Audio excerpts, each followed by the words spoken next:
est-ce que quelqu'un peut m'expliquer pourquoi quand on est élève, on reçoit toujours le bulletin du premier trimestre juste avant Noël? À cause de ça, je riais un par un tous les cadeaux de ma liste parce que je savais que c'était mort. Le pire, c'est les profs. Hein, le vendredi des vacances de Noël, ils te sortent tous la même chose. Pour ma bonne vacances, bonne fête, hein, je vous dis à l'année prochaine. Arrête avec cette blague, c'est pas drôle. Avec les notes que tu m'as mis, je sais même pas si je serai encore vivant l'an prochain. Du coup, pour avoir un bon cadeau, je devais être malin. Hein, je faisais croire à mes parents que c'était un cadeau qui comptait pour mon anniv, pour Noël, le nouvel an et le nouvel an chinois. Bah oui, j'ai la chance d'avoir une fête en plus sur le calendrier, j'exploite. Et après le nouvel an chinois, je dis que j'ai rien eu à Noël et ainsi de suite. Donc Noël, hein, à la base, c'est quand même une fête religieuse. Hein, c'est la naissance de Jésus. C'est normalement une naissance qu'il y a que tes parents. Hein, Jésus, non, il y avait tout le monde. Des rois mages, un bœuf, un âne, des Pokémon, caraputes. C'est pour ça qu'à Noël, il y a un esprit de Noël. Hein, c'est l'occasion de se réunir en famille.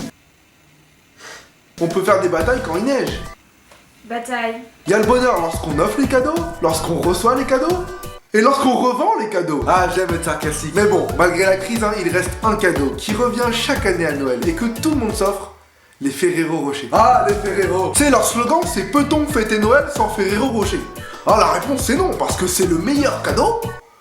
Quand t'en as rien à foutre de la gueule d'un mec, mais tu dois quand même lui offrir un truc pour faire genre tu l'aimes bien, tu lui lâches des Ferrero. D'ailleurs, le mec il sait que tu lui as offert de la merde, hein, mais il bronche pas parce que c'est trop bon. Ah, je suis désolé pour toi si tu reçois beaucoup de Ferrero. Les gens ne t'aiment pas. Bref, trêve de mondanité. Rentrons dans le cœur du sujet. Le Père Noël. Avec la PS4 et la Xbox One qui sont sortis en même temps, je pense qu'il va bien morfler cette année. Donc apparemment, ce serait un vieux qui tous les ans débarque chez toi par la cheminée. La cheminée. C'est complètement con, si t'as pas de cheminée, il fait comment? Il a un pied de biche dans son traîneau, il défonce sa porte, il appelle un rêve, chauffeur. Mais le plus con dans tout ça, c'est imagine s'il arrive chez une famille qui ne fête pas Noël. Imagine s'il tape l'incruste chez des juifs par exemple. Oh oh oh, salut les enfants, c'est le Père Noël. On fête pas Noël, nous on fête Hanouka. Alors arrête d'à nous casser les couilles. Jean Blagueur. Et attention, le Père Noël il t'offre des cadeaux que si t'es sage. Si t'es pas sage, il t'envoie son confrère, le Père Fouettard. Mon père il me tapait même quand j'étais sage, alors j'ai plus peur de rien. Quand j'avais 19, il me demandait où est-ce que j'avais perdu le poids. Quand j'avais 20, il me disait j'espère que c'est noté sur 18. Ah, mon père il rigole pas. D'ailleurs, le Père Fouettard, quand il croise mon père, il lui offre des Ferrero. Bonjour monsieur, comment allez-vous? Ah bah il chie dessus. Donc déjà ta gueule Père Fouettard. Après faut avouer que le Père Noël hein, il est partout. Que ce soit la musique, les films, les pubs, ton centre commercial, même les films porno. Y'a que en sport où là non.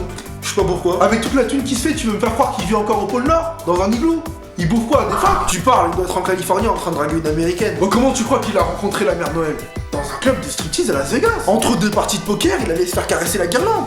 Pourquoi tu crois qu'elle a une réputation de chagasse, la mère Noël? Elle aime les gros sapins, c'est tout. Oui, je sais, je parle beaucoup du Père Noël, hein, mais c'est parce que comme tout le monde, c'était mon idole lorsque j'étais petit. Et j'ai eu le cœur brisé lorsque j'ai appris qu'en réalité, le Père Noël... Kevin. Quoi? Qu'est-ce que tu fais? Il y a peut-être des enfants qui nous regardent. Brise pas leurs rêves.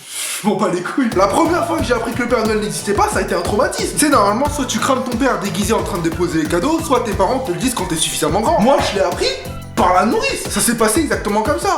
Le Père Noël va m'offrir des cadeaux ce soir. Le Père Noël n'existe pas. Enfance donnée. Bref, en tout cas, merci d'être aussi nombreux à suivre ma chaîne. Et si vous voulez m'offrir un beau cadeau de Noël, n'oubliez pas de cliquer sur ce bonnet pour vous abonner.